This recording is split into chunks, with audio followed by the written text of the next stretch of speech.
Hello guys, ఈ వీడియోలో మీకు what I eat in a day చూపిస్తాను. మార్నింగ్ లేచిన వెంటనే over night soaked chia seeds water తాగుతాను. దాని తర్వాత వెజిటేబుల్ శాండ్విచ్ తింటున్నాను. ఇక్కడ ఈ వీడియో కంప్లీట్ గా మీరు వెజ్ ఫుడ్ చూస్తారు. తర్వాత 10 o'clock కి అరౌండ్ ఫ్రూట్స్ తింటాను. ఏ ఫ్రూట్ ఉంటే ఆ ఫ్రూట్. తర్వాత ఆఫ్టర్నూన్ లంచ్ కి ప్రోటీన్, కార్బ్స్, ఫైబర్ ఇంకా ప్రోబయోటిక్ ఉండేలా చూసుకొని మీల్ ప్లేట్ ని డిజైన్ చేసుకుంటాను. ఈ డిజైన్స్ అన్ని నాకు ఫిట్ మమ్ క్లబ్ వాళ్ళు ఇస్తారు. దాని తర్వాత ఈవినింగ్ కొంచెం ఆకలేస్తే ఇట్లా డ్రై ఫ్రూట్స్ కొన్ని తీసుకొని తింటాను.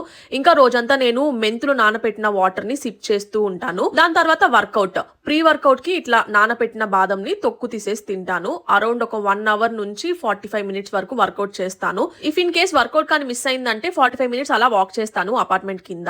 సో ఇదంతా నేను ఫిట్ మమ్ క్లబ్ లో చేరిన తర్వాత నా రొటీన్ ఇలా చేంజ్ చేసుకున్నాను. నేనైతే డ్రాస్టిక్ చేంజెస్ చూస్తున్నా నా ఎనర్జీ లెవెల్స్ లో కానీ నా ఇన్సులిన్ లెవెల్స్ లో కానీ. వర్కౌట్ అయిపోయాక ఒక కీరా అయితే తింటాను. కీరా ఇస్ మై ఫేవరెట్. దాని తర్వాత డిన్నర్ లోకి ఒక 2 చపాతీ 2 కర్రీస్ ఉండేలా చూసుకుంటాను. ఇది అన్నమాట నా